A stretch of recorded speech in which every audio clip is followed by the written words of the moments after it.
are you doing, Doctor? Good morning. Good, I'm great. Man, I got to tell you, I love this book, and I want listeners to hear something from my heart, and that is don't wait for the heart attack. Don't wait for the stroke. Get your body in action now and help prevent that stuff from even taking place.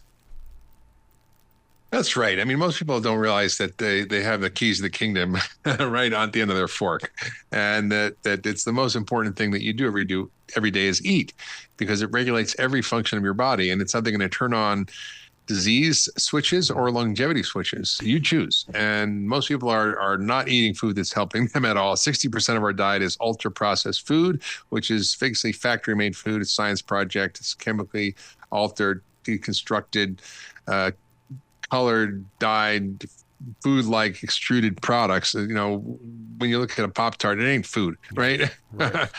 Right. You know, and you bring up an interesting point about that, because I think one of the culprits here, grocery stores, look at their end caps. They're not playing fair with us. What they're doing is they're teasing our imaginations, and they're making us hungrier or craving even more because it looks so good. It's true. I think, we live in a food carnival. It's a toxic nutritional wasteland, and we've been induced to become addicted to these foods. Technically, according to the Yale Food Addiction Scale, 14% of adults and 12% of kids are addicted to food. So comparing it to alcohol, it's 14% of adults are alcoholics. So this is a global problem, and it has to do with the ingredients in this processed food that hijacks our brain chemistry, our metabolism, and we have to take it back. And that's really why I wrote Young Forever and the companion cookbook, Young Forever Cookbook, to give people the tools and the instruction manual for how their bodies work and how to turn on these longevity switches, which automatically will actually help you lose weight, feel better, improve your brain function, and help your skin and hair and nails. Pretty much everything is regulated by what you eat. I mean, people don't realize that. I mean, we feed ourselves, well, we wouldn't even dare to feed our dogs. Would you feed your dog a Big Mac fries and a Coke and a milkshake? Probably not, right? You give them the best food you can, and we feed it to our kids. It's criminal. You know, one of the things that's very impressive about what you did with this book, the Young Forever Cookbook, is the fact that you combine the different diet plans, such as Pegan, Paleo, and Vegan. And I love that everybody has an equal voice here. Well, people get all stuck in their silos of ideology, which I kind of made fun of in my Pegan Diet. And, the joke is, how do you know if someone's a vegan? They're going to tell you in the first 2 minutes. I think the point here is that you have to find food that you love and that loves you back. And within the principles of food as medicine, the principles of eating real food, principles of personalized approach to eating, people can have a wide variety of different eating styles and habits as long as they're eating real whole food. And that really is important, and getting the right nutrients and the right amounts for them. Over 100 recipes. The way my wife and I are going to use this book, because we're activators, is that we play this game where we grab the cookbook, we close our eyes, and we reach into the book, and whatever the recipe is that we turn to, that's what we have to cook. And we have to make it work. I love that. I love that. Well, what we only do is just learn how to stock their pantry and their fridge with basic ingredients that they can quickly assemble into simple meals. The recipe book is sort of like an instruction manual. Think of it as like scales on a piano. You learn how to make recipes. You follow the steps, step by step. My mother said, if you can read, you can cook.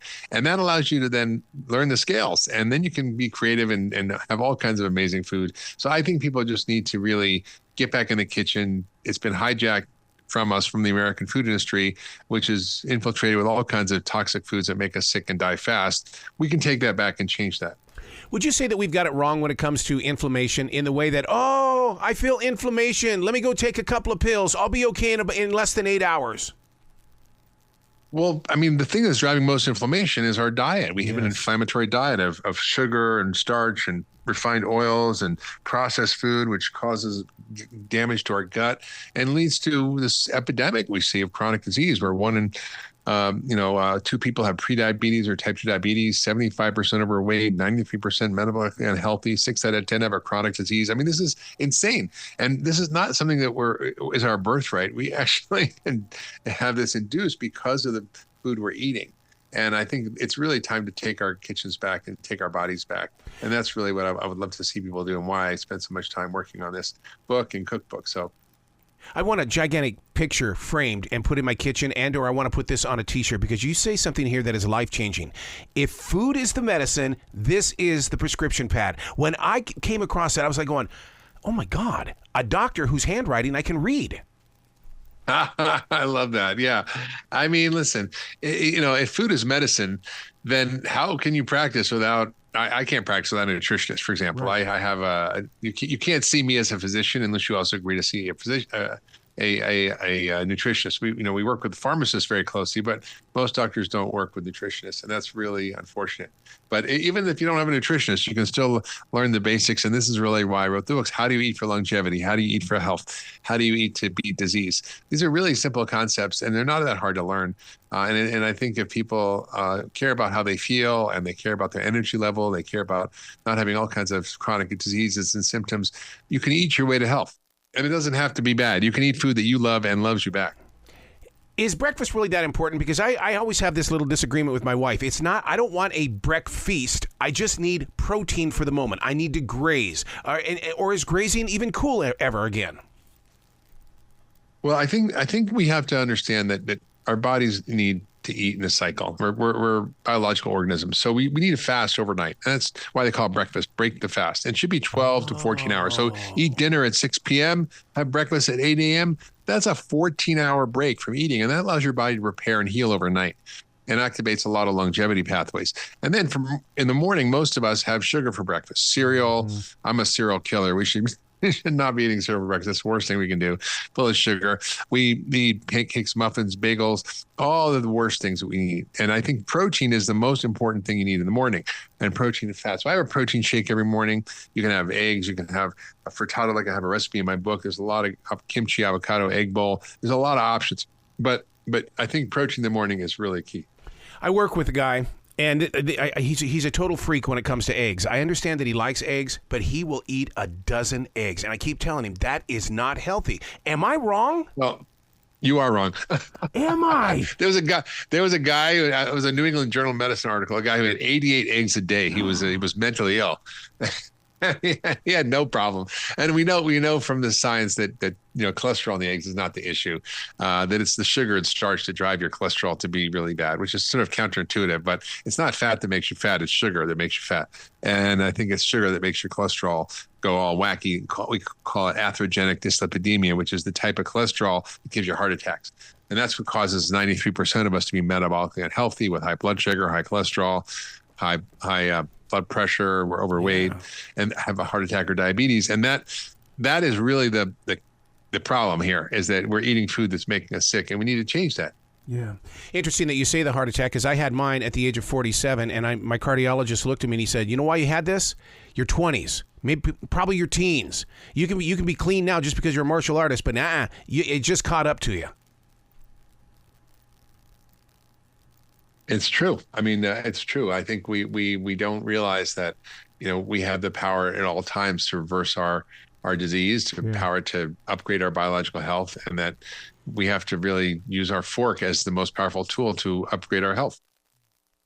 You even have desserts in here. I mean, one of the things that really caught being from Montana, rhubarb grows wild up there in Montana. I love my rhubarb raw. Now, is it more potent raw, better for you that way, or do I have to really put it in a dessert to enjoy it with those strawberries?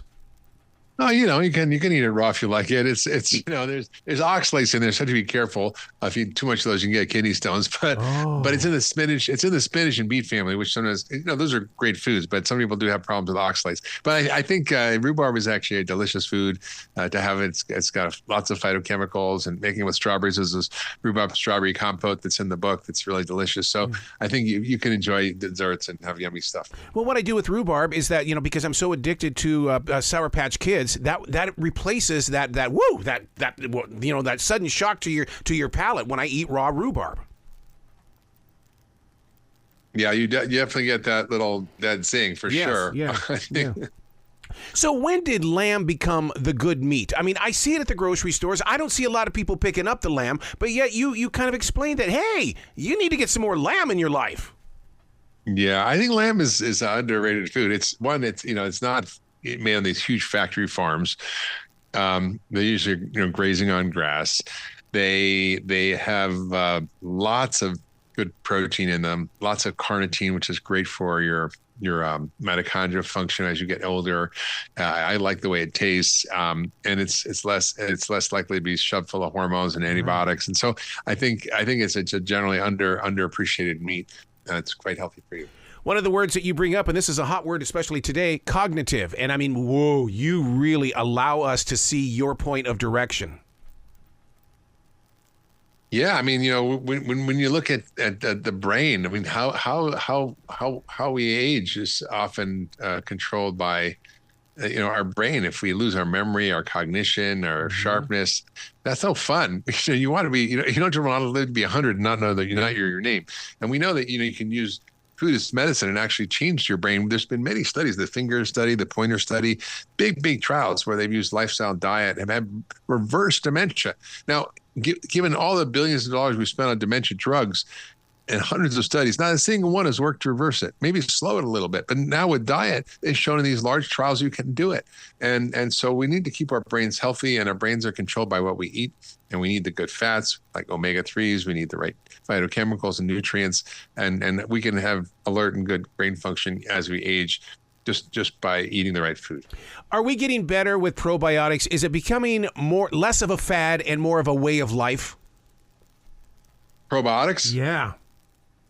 Yeah, well, one of the biggest controllers of our health is our microbiome, which is the creatures that live in you that actually have as many cells as you do, have 10 times as much genes as you do, that control all of our metabolic functions. It's not just poop. It's a really active metabolic organ. And what really matters is what you eat and feed it. So probiotics are great to take with your supplements, but the real deal here is eating the right foods that actually fertilize the good bugs in there. And we now know that these bugs love fiber, they love phytochemicals. So things like pomegranate, green tea, and cranberry, these are all things that actually help fertilize the good bugs, the polyphenols in there. And you can eat probiotic-rich foods like kimchi, and when there's kimchi recipe in here, sauerkraut, yogurt. All these things are really full of probiotics, but you also can eat prebiotic foods that feed the good bugs, that fiber like asparagus or jicama or other things, green bananas, plantains. All these are great fertilizer for the good foods, good bacteria in there. But you can also just eat a lot of these rich, colorful foods that actually they love. So you got to feed those bugs in there because they determine your health. And if we're eating all the crappy ultra processed food, it's making them into bad, mean bugs and make you sick. Yeah. You said prebiotics. Okay, now there's a lot of drinks out this summer. This seems to be the summer of the prebiotic drinks. I mean, is this candy? Well, I mean, if it's full of sugar, and it's not good. What did Sarah Palin say? If you put lipstick on a pig, it's still a pig. Right? If you put some probiotics in a soda, it's still a soda, right? The one thing that I wish that would pick up in popularity at a lot of restaurants, and I would buy it every time, lettuce wraps. Why? I just don't understand why restaurants just don't offer this. Yeah, there are. I think it's called Better Burger. It's a great, they have grass-fed regenerative burgers. They have elk, they have bison, and they wrap them up in these big collard green wraps. So you basically get a hamburger and you put all the normal stuff in there, and it's just delicious, and it's much better for you. Let's talk about the blue zone, because a lot of listeners don't know what the blue zone is. And, in certain areas, I've read different books about it, but I think that's an important part of where we're growing as well. We need to really understand what it is. Yeah, blue zones are basically these areas in the world where they were identified where people lived a long time, like 100 years old. There was one couple that I saw that was 210 years old together, and the question is why? And these areas are only called the blue zones because the scientists who was studying them just use a blue marker on the map to circle them. That's all.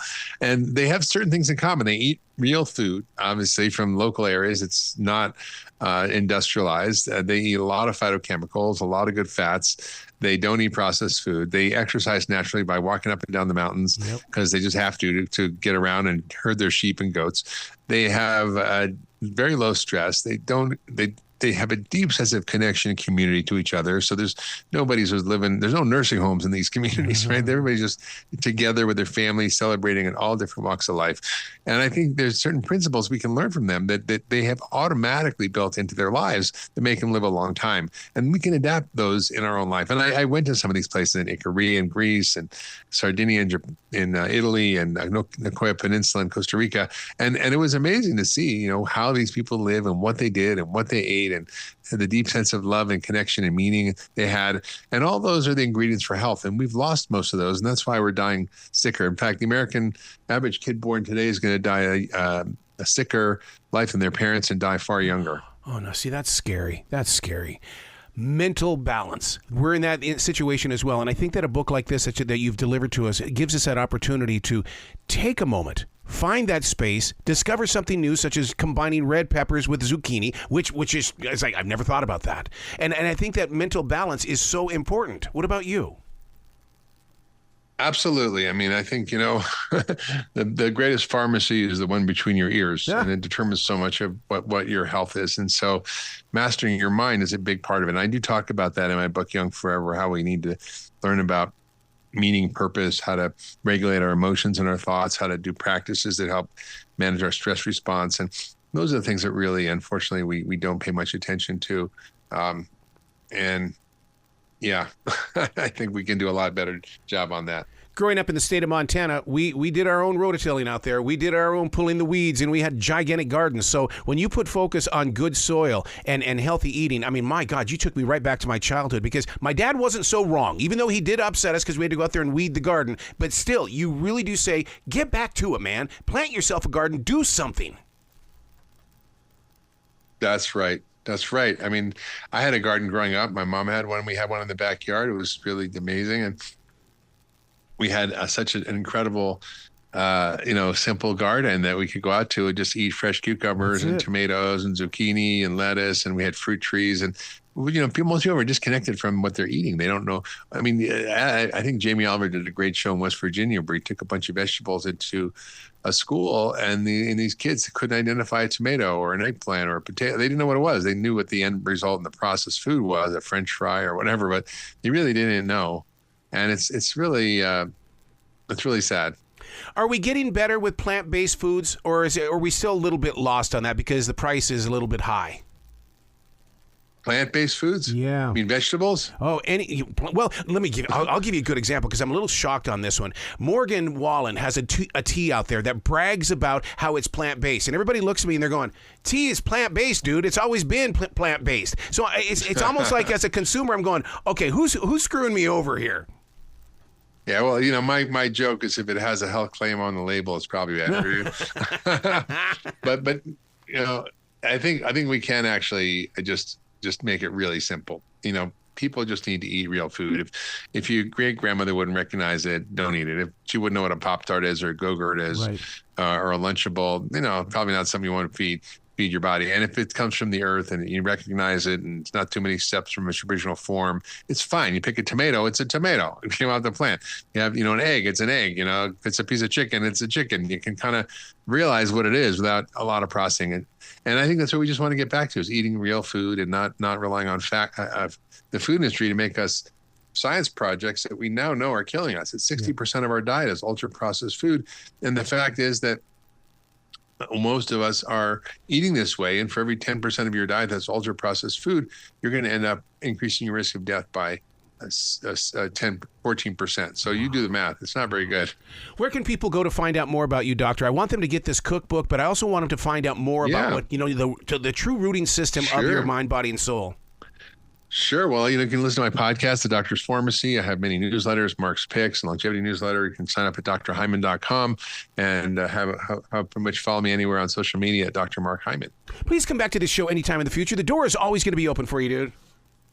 Thanks so much. Well, you be brilliant, all right?